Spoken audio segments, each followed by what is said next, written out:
Hello बच्चों, ये आ गया आपका दूसरा क्वेश्चन टॉपिक देखा गया ऑर्गेनिक केमिस्ट्री का भी। इसके पहले वाले टॉपिक में भी ऑर्गेनिक केमिस्ट्री का उसी का पार्ट दिया गया था आईयूपीएससी आइसोमेरिक टेस्ट और estimation purification of organic compound में। उसी में ये एक टॉपिक और है क्वेश्चन का, देखे और उसी को रिवाइज करिए। पहले तो आप इसका 5 मिनट के लिए देख लो कि क्वेश्चन में आप कौन कौन सा कर सकते हो, तो उसके आगे इसको डिटेक्ट किया जाए और फिर इसको सॉल्व किया जाए। पहले आप देख लो इसे कुछ देर के लिए, चेक करो कौन कौन क्वेश्चन सही इसके अंदर है। पहचानिए क्वेश्चन में कौन कौन सा है। पहला यूपीएससी नाम देना है, दूसरे वाले का टाटोमर कौन इसमें शो नहीं करेगा। दूसरा था इसके अंदर कि अगर सी फेस्टन है तो कितने इसके स्ट्रक्चरल आइसोमर बन सकते हैं। साइक्लिक ही बनाना है आपको, ओपन नहीं बनाना, साइक्लिक बनाना। और उसमें से कौन एरोमेटिक कंपाउंड हेटेरोसाइक्लिक नहीं है और कौन से इसके देखो एंटी एरोमेटिक कंपाउंड है। तो ये एरोमेटिसिटी वाला पार्ट है और उसके अंदर आइसोमर का पार्ट है और वहाँ पर आईयूपीएससी के एक नाम और दिया गया है। इसमें पहचानिए किसमें से कौन इसमें टैली कर रहा है दिए गए आईयूपीएससी नाम का। कर लिया इसको बच्चों? चेक करो, देखो मिलाओ अपने इस फार्मूले को, क्वेश्चन को। तो पहला क्वेश्चन है कि सैचुरेटेड कंपाउंडों में यहाँ पे देखिए structure of the compound whose IUPAC name is 3 ethyl. कह रहा है कि 3 इथाइल 2 हाइड्रोक्सी 4 मिथाइल हेक्स 3 इन 5 आयनोइक एसिड। तो देखो हेक्स में 6 कार्बन बता रहा, 6 कार्बन की चेन है बच्चों। 6 कार्बन की चेन की पहचान करनी है आपको, तो लंबी सी चेन कौन सी होगी वो लंबी चेन आपको बताना। आपने इसका पढ़ा होगा, जानते होंगे कहाँ कहाँ से कहाँ पर होगा। तो ध्यान रखो कि इसमें इसका लंबी चेन बनाने के लिए आपको सबसे पहले लॉन्गेस्ट चेन चुनने के लिए आपको डबल जो दिया गया होगा, पहला नियम है कि फंक्शनल ग्रुप से फंक्शनल ग्रुप की तरफ होता। अगर नहीं होगा तो फंक्शनल ग्रुप से फिर आपको डबल बॉन्ड तक जाना है। फिर नहीं होगा तो फंक्शनल ग्रुप के बाद आपको ट्रिपल बॉन्ड तक देखना है। और अगर ट्रिपल बॉन्ड में नहीं होगा तो फंक्शनल ग्रुप से साइड चेन तक जाना होता है। अगर बाय द वे ये भी नहीं होगा तो आपको फिर देखो डबल बॉन्ड से डबल बॉन्ड तक की सबसे लार्ज चेन होगी। डबल बॉन्ड से आप ट्रिपल बॉन्ड तक देख लीजिए। डबल बॉन्ड से आप इसमें साइड चेन तक आप देख लीजिए। और या तो ट्रिपल बॉन्ड होगा तो ट्रिपल बॉन्ड तक आप लंबी चेन मानिए, या तो ट्रिपल बॉन्ड आपको दिया गया होगा कुछ और नहीं दिया गया होगा तो साइड चेन होगा। और अगर भाई जो कुछ भी नहीं होगा तो आपको साइड से साइड चेन वाली सबसे लार्ज चेन है। कुछ हद तक आप इस तरह से ऑर्गेनिक कंपाउंड का आप लॉन्गेस्ट चेन चुन सकते हो। तो 6 कार्बन में देखो आयन भी दिया है, ईन भी आ रहा है और 6 कार्बन भी आ रहा है और हाइड्रोक्सी भी आ रहा है, इथाइल कह रहा है। तो देखो कहां पर इथाइल साइड चेन में कहीं दिखाई पड़ रहा है। यहाँ पे कह रहा है कि तीसरे पर इथाइल ग्रुप कहां पर है, तीसरे पर इथाइल ग्रुप। तो थर्ड पर कहीं पर भी इसके अंदर देखो कहीं पर इथाइल नहीं है, सब जगह ग्रुप देखो कहीं पर इथाइल दिखाई नहीं पड़ा। ये मिथाइल है, ये मिथाइल है, ये मिथाइल है, पर यहाँ पर ये मिथाइल है, ये इथाइल है। तो इथाइल और मिथाइल के दो साइड चेन यहाँ दिख रहे हैं, एक इथाइल फिर इसके बाद मिथाइल, यानी एक और दो चेन दिख रहे हैं। तो ये साफ दिख रहा है कि पहला वाला कंपाउंड है कि जिनके अंदर 3 नंबरिंग करते हैं यहाँ पर, तो नंबर 1 ये हो गया है, 2 ये हो जाएगा, 3 ये हो गया है, ठीक है, 1 2 3। फिर उसके बाद ये देखो 4 हो गया, इसके बाद 5 हो गया, ये 6 हो गया। तो 6 कार्बन में 3 पर इथाइल है, 2 पर हाइड्रोक्सी है, 4 पर मिथाइल है। और फिर इसके बाद देख सकते हो कि 6 कार्बन का हेक्स और फिर 3 पर देखो डबल बॉन्ड इन है और 5 पर आइन है, इसलिए हो गया ओइक एसिड। तो इसका हो गया पहला ऑप्शन। अब देखो अगला पॉइंट है कि tautomerism is not exhibited by. कहां पर टाटोमर पॉसिबल नहीं है। तो ध्यान रखिएगा, टाटोमर्स बताने के लिए आपको सबसे पहले ये आप जानते भी हो, पढ़े भी हो कि आपको सबसे पहले देखना क्या है।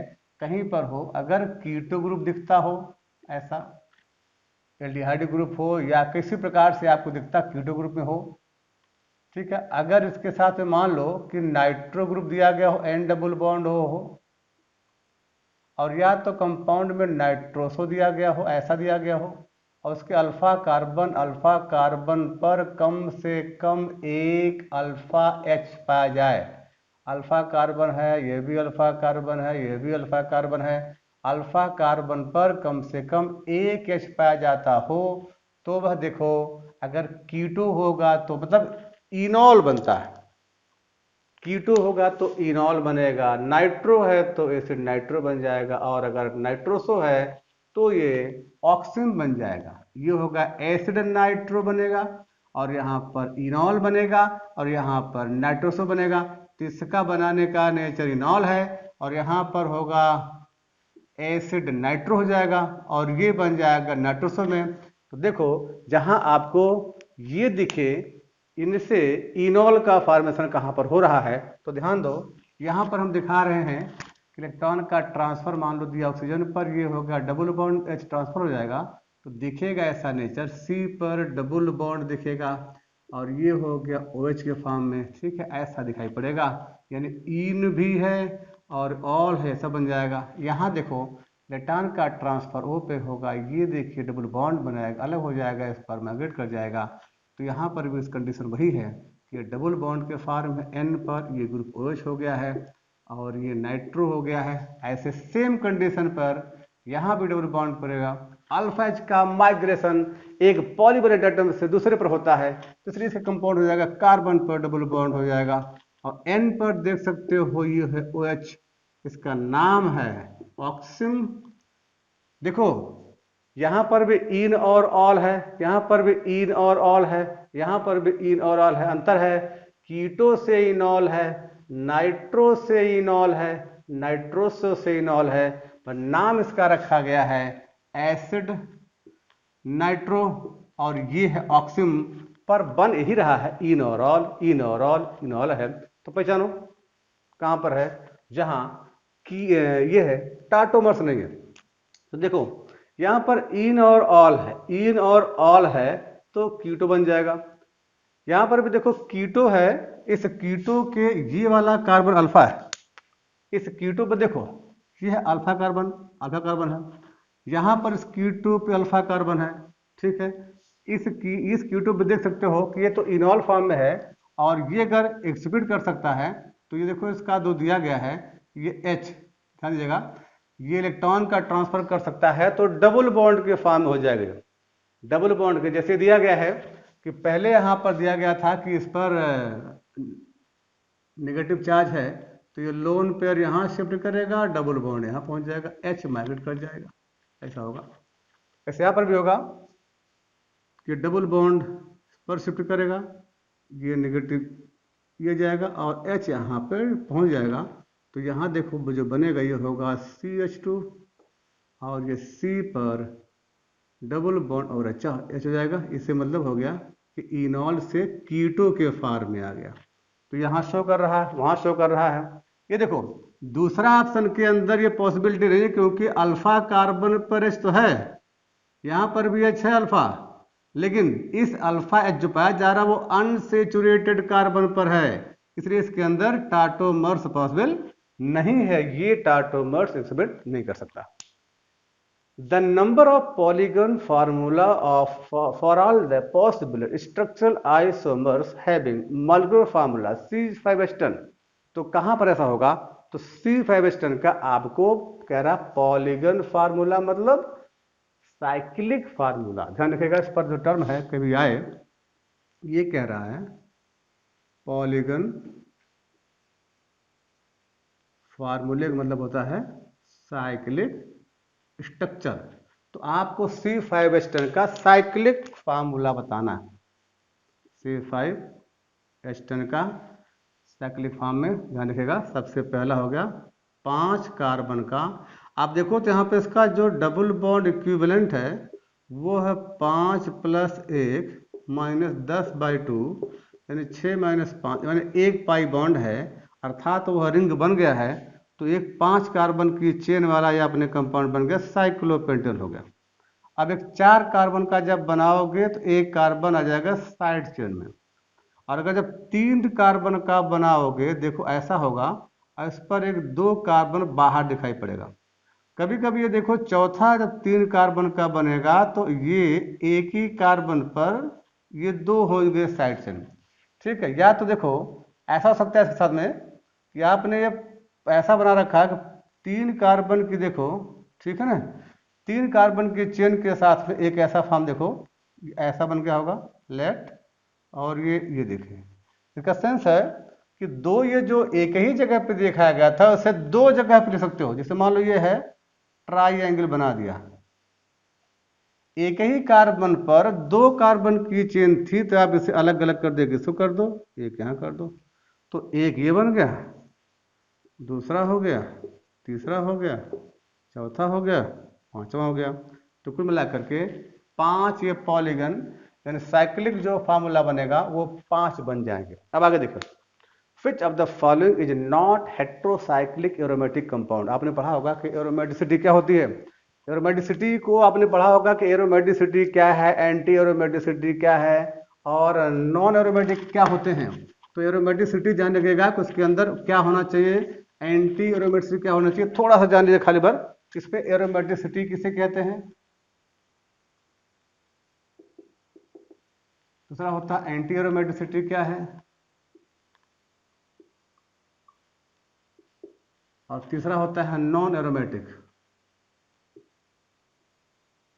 तो ये देखो 3 टर्म यहाँ पर आते हैं, तो यहाँ पर एरोमेटिसिटी क्वेश्चन ये है, एंटी एरोमेटिसिटी क्वेश्चन ये है। तो इसमें देख सकते हो, ध्यान रखिएगा कि ऐसा कंपाउंड जो साइक्लिक हो, ठीक है, और कॉन्जुगेटेड हो, यानी उसके अंदर बेसोमर्स फॉर्म हो, कॉन्जुगेटेड हो, साइक्लिक हो, कॉन्जुगेटेड हो, प्लेनर हो,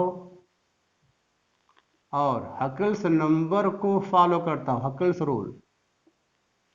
ये देखो हकल्स रूल यानी 4n + 2 पाई इलेक्ट्रॉन को फॉलो करता हो। अब एंटी क्या होता है, एंटी के लिए भी फार्मूला वही है, साइक्लिक हो, ये भी साइक्लिक है, ये भी साइक्लिक हो। ये देखो कॉन्जुगेटेड हो, ठीक है, ये भी है। प्लेनर भी बता रहा, प्लेनर भी हो, लेकिन ध्यान रखिएगा कि ये 4n पाई इलेक्ट्रॉन को फॉलो करता है। यहाँ पर ध्यान रखिएगा n बराबर 0 है, 1 है, 2 है, 3 एंड सो ऑन। पर यहाँ देखिए n बराबर 0 नहीं है, कि ये इनको अगर n ना फॉलो करता है तो इसे कहते हैं नॉन एरोमेटिक कंपाउंड। इन सभी में अगर हम एग्जाम्पल देखें तो देखो ये है एरोमेटिक कंपाउंड में, अगर मान लो हमने देखा ये है साइक्लिक वाला, 3 कार्बन की चेन को देखो, 3 कार्बन की चेन का हमने बना दिया। यहाँ पर भी एरोमेटिक एंटी में है, तो डबल बॉन्ड यहाँ लिखा, डबल बॉन्ड यहाँ दिखाया, डबल बॉन्ड यहाँ दिखाया, एक पर रखा है यहाँ पर पॉजिटिव चार्ज, दूसरे पर यहाँ पर माइनस है, और तीसरा वैसे है। तो देखो यहाँ पर अगर आप n बराबर 1 रखते हो, देखो यहाँ पर इस फार्मूले में n बराबर अगर आपने रखा 0 तो इसमें आना चाहिए 2 पाई इलेक्ट्रॉन, और n बराबर अगर आपने रखा है तो इस पर आएगा 6 पाई इलेक्ट्रॉन। n बराबर 2 रखिए तो ये मिलेगा 10 पाई इलेक्ट्रॉन, 3 रखोगे तो ये मिल जाएगा ये 14 पाई इलेक्ट्रॉन। यहाँ देखो अगर हम n बराबर 1 रखते हैं तो कितना मिलेगा, ये मिलेगा 4 पाई, n बराबर 2 रखोगे तो 8 पाई, 3 रखोगे तो 12 पाई होगा, 4 रखोगे तो ये देखो 16 पाई होंगे। आप देख सकते हो कि एरोमेटिक कंपाउंड 2, 6, 10, 14 है पाई इलेक्ट्रॉन, जबकि 2 और 6 के बीच में 4 है, 6 से 10 के बीच में 8 है, 10 से 14 के बीच में 12 है, 14 से 18 के बीच में 16 आएगा। यानी इस यहाँ पर भी इवन नंबर है, यह भी इवन नंबर है, पर 2, 6, 10, 14 ये हकल्स का नंबर फॉलो करता है, इलेक्ट्रॉन पाई वाला फॉलो करता है, और ये हकल्स के नंबर को नहीं पर पाई इलेक्ट्रॉन संख्या को फॉलो करता है। अब अगर हम यहाँ देखो ये 3 अगर कार्बन की चेन वाला हमने बनाया, यहाँ पर भी 3 कार्बन की चेन को बनाया, डबल बॉन्ड यहाँ दिखाया, डबल बॉन्ड यहाँ है, प्लस यहाँ है, माइनस यहाँ है, तो इसमें देखो 2 पाई इलेक्ट्रॉन है, यहाँ पर दो और लोन पेयर के इलेक्ट्रॉन को भी, नेगेटिव चार्ज को भी कहते हैं पाई। तो दो यहाँ है, पर दो और दो चार यहाँ पर, इसे कहते हैं इसके अंदर 2 पाई इलेक्ट्रॉन है, इसके अंदर 4 पाई है। पर देखिए यहाँ sp2 है, sp2 प्लेनर में है, पर यहाँ अगर देखा जाए तो ये sp3 है। इसका मतलब हो गया कि ये इनके अंदर है तो 2 पाई इलेक्ट्रॉन, लेकिन ये sp3 है, ये हो गया नॉन एरोमेटिक कंपाउंड।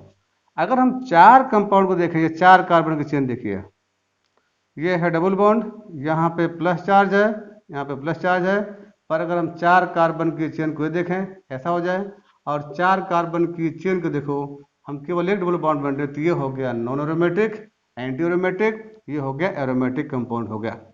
और अगर हम इसमें चार कार्बन की चेन पर डबल बॉन्ड पर ये कर दे माइनस, ये कर दे माइनस, तो देख सकते हो कि ये 2 2 4 2 6, यहाँ पर हो गया 6 पाई इलेक्ट्रॉन, यहाँ पर हो गया है 2 पाई इलेक्ट्रॉन, यहाँ पर हो गया 4 पाई इलेक्ट्रॉन। इसे कहते हैं एरोमेटिक कंपाउंड है, और उसे कहते हैं एंटी एरोमेटिक कंपाउंड है। पर देखो यहाँ पर अगर हेट्रो की बात करें तब गिनिए, देखिए यहाँ पर ऑलरेडी 2 2 4 2 6 अंदर है और 2 है, इसका यहाँ पर एरोमेटिक कंपाउंड हेट्रो का सेंस है कि यहाँ पर ओ इसके बीच में होता तो हेट्रो होता। पर यहाँ देखो एक लोन पेयर ये है, तो 1 पाई बार 2 2 4 2 6, यहाँ 6 पाई इलेक्ट्रॉन है और कॉन्जुगेशन में है, ये घूमेगा, तो ये भी क्या है, एरोमेटिक है।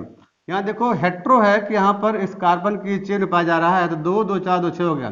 यहाँ देखो 2 2 4 2 6 का फॉर्म है, यानी 6 पाई इलेक्ट्रॉन यहाँ पर है, 6 पाई इलेक्ट्रॉन यहाँ पर है। पर ये हेट्रोसाइक्लिक है, हेट्रोसाइक्लिक है, हेट्रोसाइक्लिक है।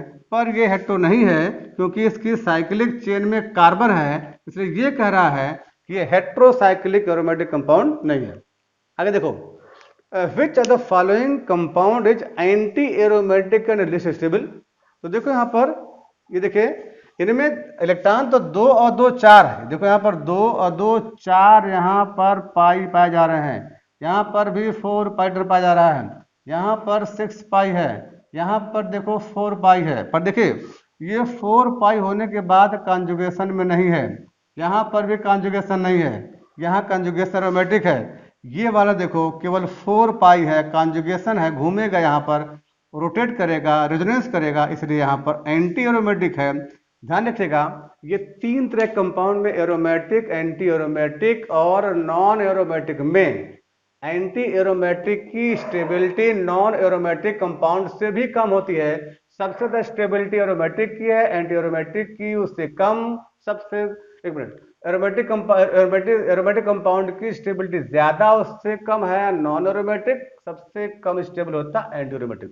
तो इसका मतलब है कि एंटी एरोमेटिक की स्टेबिलिटी सबसे कम होती है, जो यहाँ पर है वो लिस्ट फॉर्म में पाया जाता है। ठीक है, इस प्रकार से कि which of the following compound does not exhibit the optical isomer. कौन ऐसा कंपाउंड है जो ऑप्टिकल आइसोमर को रिप्रेजेंट नहीं कर रहा है, एक्सिबिट नहीं कर रहा है। तो ऑप्टिकल आइसोमर जानने के लिए यहाँ पर जरूरी है कि एक ऐसा कंपाउंड हो जो कैसा हो, एसिमेट्रिक कंपाउंड हो, उनमें कम से कम एक कार्बन ऐसा हो जो एसिमेट्रिकल हो। एसिमेट्रिक का सेंस होता है उस कार्बन की चारों जो ग्रुप होंगे वो अलग अलग होने चाहिए, एक जैसा ग्रुप नहीं होना चाहिए, यानी सब ग्रुप एक जैसा नहीं बल्कि अलग अलग होना चाहिए। जैसे मान लो कार्बन दिया गया है, कार्बन की चारों वैलेंसी जो दिखाई जाती हो, वो मान लो ए है, ये दूसरा यहाँ पर बी है, तीसरा ये डी है, ये यहाँ पर ई हो गया। तो आप देख सकते हो कि इस कार्बन में चारों के चारों ग्रुप अलग हो, जो कार्बन से अलग अलग ग्रुप अटैच हैं उससे एसिमेट्रिक कार्बन कहते हैं। इस कार्बन का नाम है एसिमेट्रिकल, ठीक है ना। एसिमेट्रिकल का मतलब हो गया ये कार्बन हो गया कायरल, इसे कहते हैं कायरल कार्बन, या इसे कायरल सेंटर कहते हैं। ये सेंटर कई तरह के होते हैं, अभी सेंटर का डिटेक्शन हम अलग अलग करेंगे, पर हमें जान लें कि कौन ऐसा कंपाउंड है जहां पर ऐसी एक्टिविटी पाई जाती है। अब इसी के लिए इसी तरह से ये कंपाउंड कैसा होगा जिस पर एसिमेट्रिक कार्बन है, वह प्लेन पोलराइज्ड लाइट को राइट या लेफ्ट टर्न कर सकता है, यानी ऑप्टिकल आइसोमर शो कर सकता है, तो ये कंपाउंड को हम एक्टिव कहते हैं। तो ये हो गया एक्टिव। एक्टिव में कैसे शो करेगा उसकी थ्योरी भी आपने पढ़ा होगा, नहीं तो कुछ थ्योरी यहाँ पर अभी हम डिक्टेट करके बताएंगे इस पर। जैसे यहाँ पर दिखाया गया कि एक कंपाउंड पहला है मैलेइक एसिड, दूसरा है एमिनो एसिड, तीसरा है लैक्टिक एसिड, चौथा यहाँ पर टार्टिक एसिड। तो इस तरह का जो नेचर पाया जाता हो तो पहला देखो मान लो हमने लिए हैं कि ये मैलेइक एसिड दिया गया है। तो जैसे मान लो दिया गया कार्बन, डबल बॉन्ड कार्बन है, इस पर ग्रुप हो गया H और ये हो गया COOH, ये भी देखिए ग्रुप हो गया H और ये हो गया देखिए COOH हो गया। This compound is unsaturated fatty acid है जो मैलेइक एसिड है। तो मैलेइक एसिड के अंदर इस तरह का जो प्रॉपर्टी है वो पाई नहीं जा रही है। मैलेइक एसिड में ये प्रॉपर्टी नहीं पाई जा रही है, इनमें कोई कार्बन एसिमेट्रिक नहीं है। ऐसे देख सकते हो कि अमीनो एसिड कंपेयर करो तो कार्बन पर कोई ग्रुप ऐसा होगा जिनमें मान लो कि अमीनो एसिड में हम यहाँ ग्रुप ले रहे हैं कि NH2 ग्रुप हो गया, इसे दिखा दे रहे हैं कि एसिड हो गया, इस पर मान ले H हो गया और एक कार्बन दे दें यहाँ पर C3 हो गया। तो इस पर इस एमिनो एसिड के अंदर अगर देख सकते हो यहाँ कार्बन एक कायरल है जिनमें एक ग्रुप, दो ग्रुप, तीन ग्रुप, चार है। ये ऑप्टिकल एक्टिविटी इस तरह का ये एसिमेट्रिक कार्बन इसके अंदर है, कार्बन यहाँ पर कायरल है। अब अगर देखा जाए कि लैक्टिक एसिड है तो लैक्टिक एसिड को हम यहीं पर शो कर सकते हैं। लैक्टिक एसिड का ये फार्मूला होता है, जैसे मान लो दिया गया है मोस्ट ऑक्सीडाइज ग्रुप हो गया, इनमें कार्बन पर ग्रुप OH हो गया, ये बॉन्ड H हो गया, इस पर दिखा दीजिए CH3 ग्रुप है। तो देख सकते हो कि इस कार्बन में ये है chiral OH, group COOH, H और CH3 अलग अलग है। भी देखिए कायरल है यानी ऑप्टिकल एक्टिविटी को शो कर सकता है, कंपाउंड एक्टिव है। एक और यहाँ दिया है, ये है टार्टरिक एसिड। अगर टार्टिक एसिड दिया गया है जिसका सेंस है कि टार्टिक में देखिए ऐसा होगा ग्रुप COOH, C और OH है, ये बॉन्ड H है, ये भी देखो यहाँ पर H है, ये ग्रुप यहाँ पर OH है, ये देखिए ऐसा इसका नेचर यहाँ पर पाया जा रहा होगा। कार्बन देखो एसिमेट्रिक, यहाँ पर एसिमेट्रिक है। इस तरह का रिप्रेजेंटेशन अगर देखा जाए तो यहाँ पर भी ये कंपाउंड एक्टिव है, ये भी देख सकते हो। शो कर सकता है एक्टिविटी, ये शो सकता है एक्टिविटी, ये शो करता है एक्टिव। और यहाँ पर एक पहला कंपाउंड है मैलिक एसिड है जिनमें केवल डबल बॉन्ड दिखाया गया, इनमें कोई भी कार्बन एसिमेट्रिक नहीं, इसलिए ये कंपाउंड ऑप्टिकल एक्टिविटी को शो नहीं करेगा। सेकंड क्वेश्चन देखिए कि polar solvent favour keto form while non polar solvent favour enol form which has maximum enolic content. इसका मतलब है कि मैक्सिमम इनॉलिक कंटेंट को ये फॉलो कर रहा कौन सा। तो हम इसके पिछले वाले पार्ट में पढ़ा थे, हम देखिए कि कहाँ पर कंटेंट ज़्यादा हो कहाँ पर कम होगा। इस कंटेंट को जानने के लिए ध्यान दीजिएगा कि इस वाले कंटेंट में जरूरी है कि एक तो हमने इस इनॉल का फॉर्मेशन कहाँ पे ज़्यादा होगा कहाँ पे कम होगा। एक यहाँ पे ऑर्डर दे रखा है कि ऑर्डर में जैसे CH3 COCH3 है, ये C6H5COCH3 है, यहाँ पर देखो साइक्लोपेंटेन पे ग्रुप कीटो है, यहाँ एस्टल्डिहाइड है और फिर यहाँ साइक्लोहेक्सेन पर कीटो ग्रुप है। एक यहाँ पर देख सकते हो कि 4 कार्बन की चेन है, इसका नाम है ब्यूटेनल। फिर यहाँ पर CH3, यहाँ पे ग्रुप CH3 और CHO है, यहाँ 2 एस्टर ग्रुप आगे या पीछे लगाए गए हैं। यहाँ पर देखो कीटो एस्टर है, यहाँ पर एल्डिहाइड है, यहाँ 2 कीटो के बीच में CH2 है, यहाँ एस्टर कीटो के बीच में CH2 है, यहाँ पर बेंजीन ग्रुप और मिथाइल ग्रुप के बीच कीटो ग्रुप में CH2 है, और यहाँ पर देख सकते हो कि 2 बेंजीन ग्रुप के बीच में कीटो के बीच में CH2 है। और एक यहाँ लास्ट में देखते हो कि इनॉलिजेशन सबसे ज़्यादा इनॉल का फॉर्मेशन 100% फॉर्म में रहता है। इस कंडीशन को देखते हुए ये हम यहाँ देख सकते हैं क्यों ऐसा होता है, तो इसकी प्रॉपर्टी है और वो प्रॉपर्टी हम इस तरह जान सकते हैं। इसकी प्रॉपर्टी हम लोग ऐसा देख सकते हैं कि 4 प्रॉपर्टी पर बेस होती है। ठीक है, ध्यान रखिएगा। ये है इनॉलिजेशन,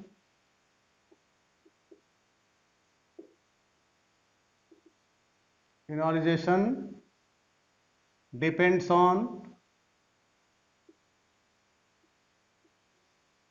ऑन ध्यान रखिएगा पहली प्रॉपर्टीज पर इलेक्ट्रॉन डोनेट करने वाले ग्रुप और इलेक्ट्रॉन विथड्राइंग ग्रुप होगा।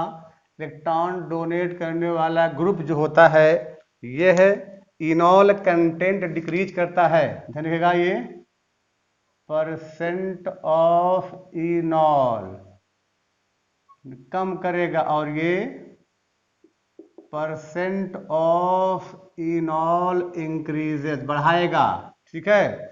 सेकंड कंडीशन देखना होता है कि वहां पर कॉन्जुगेशन,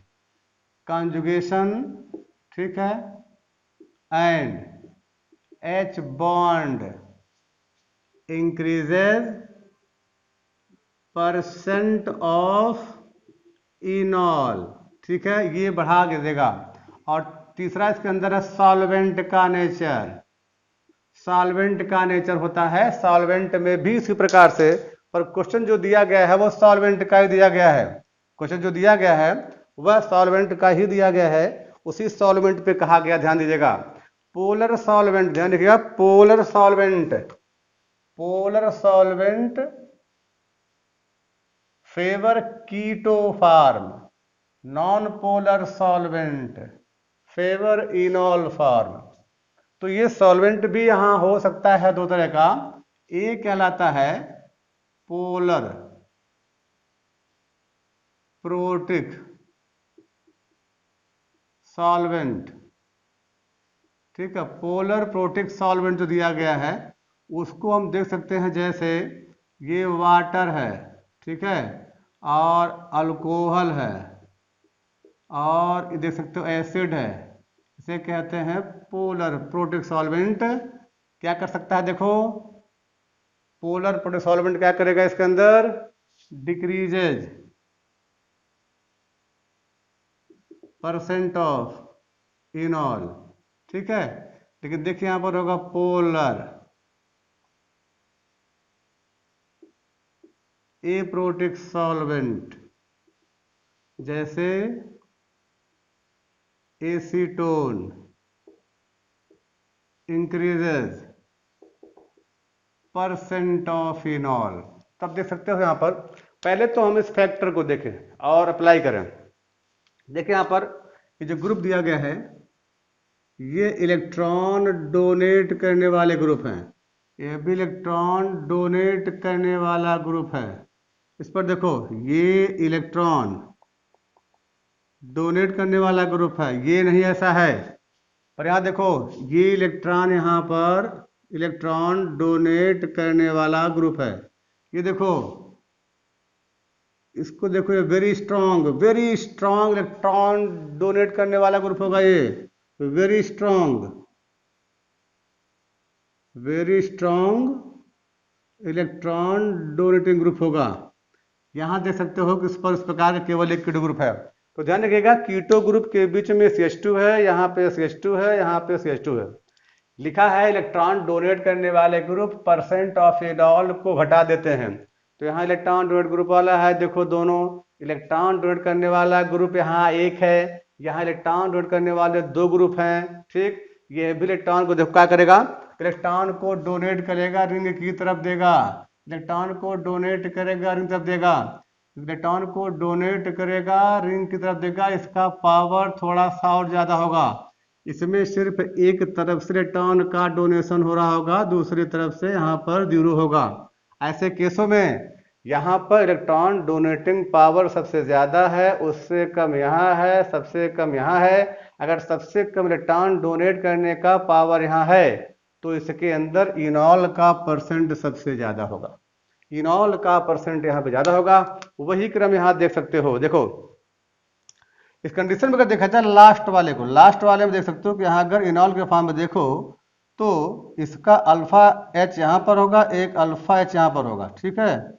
अल्फा एच जो होगा यहाँ पर देखिए पाया जा रहा है। इस कंडीशन में इलेक्ट्रॉन का ट्रांसफर इस पर होगा, ये डबल बॉन्ड बनाएगा और ये ट्रांसफर हो जाएगा। इसका इनॉल का फॉर्मेशन जब करेगा तो इस तरह देख सकते हो, यह टोटल जो होगा इस तरह से दिखेगा। देखो इस तरह से दिखेगा, और ये डबल बॉन्ड हो गया होगा, यहाँ डबल बॉन्ड, यहाँ डबल बॉन्ड, और ये ग्रुप होगा OH। तो देख सकते हो कि 100% इनॉल बन गया होगा, जबकि यहाँ पर 0% ही केवल यहाँ पर कीटो फॉर्म में होगा। तो ये कंपाउंड इसलिए दिखाया गया है कि इनॉल का परसेंट यहाँ पे ज्यादा। देखिए बेंजीन का ग्रुप इलेक्ट्रॉन विथड्राइंग ग्रुप है, तो इसका सेंस हो गया कि इसका कीटो इससे कम हुआ। यहाँ एक बेंजीन का रिंग, एक इलेक्ट्रॉन डोनेट करने वाला ग्रुप, इलेक्ट्रॉन विड्रॉ करने वाला, तो उससे कम हो गया। यहाँ दोनों विड्रॉ करने वाले और कम हो गया। यहाँ इलेक्ट्रॉन डोनेट करने वाला लेकिन एक तरफा से, उससे कम है। या देखो इलेक्ट्रॉन को डोनेट करने वाला और सबसे स्ट्रांग हो गया तो और कम हो गया। यहाँ दोनों स्ट्रांग हो गया और कम हो गया। यहाँ पर केवल एक ही ग्रुप दिखाया गया एक तरफ से, ये और कम हो गया। तो इस तरह देखा गया इलेक्ट्रॉन डोनेट करने वाला परसेंट ऑफ फिनल कम करता है, विड्रॉ वाला बढ़ाता है, कॉन्जुगेट होना चाहिए, एच बॉन्ड बनना चाहिए। कॉन्जुगेशन और एच बॉन्ड यहाँ पर भी है, कॉन्जुगेशन एच बॉन्ड यहाँ पर भी है, कॉन्जुगेशन बॉन्ड यहाँ पर, लेकिन इलेक्ट्रॉन डोनेट का जो परसेंटेज है उसके सबसे कम यहाँ पर है, इसलिए इसकी स्टेबिलिटी सबसे ज्यादा पाई जाती है। ठीक है, इस तरह देखिए अगला क्वेश्चन है कि number of chiral centre of given compound कहाँ पर, ऐसा कार्बन जिस पर डिफरेंट ग्रुप आ जाता हो। तो डिफरेंट में देख सकते हो कि यहाँ पर कार्बन है, यहाँ पर ब्रोमीन है, यहाँ पर कार्बन ग्रुप है, इस पर एक एच होगा, तो इसका सेंस है कि यहाँ पर एक कार्बन होगा कायरल। इसमें देखो 1 2 3 बैलेंसित एक एच होगा तो एक कार्बन यहाँ पर होगा कायरल। इसमें देखो एक Cl है, एक ये ग्रुप होगा, इस पर एक ये ग्रुप होगा, तो इसलिए ये कार्बन पाया जाएगा यहाँ पर। दूसरा यहाँ पर होगा कि यहाँ पर भी 1 2 3 का वेगच होगा तो एक कार्बन यहाँ पर भी है कायरल। तो 1 2 3 4 है कायरल। इसका मतलब है इस कंपाउंड के अंदर जहां स्टार दिखाया गया है यह नंबर ऑफ कायरल सेंटर है, नंबर ऑफ कायरल सेंटर है। ठीक है।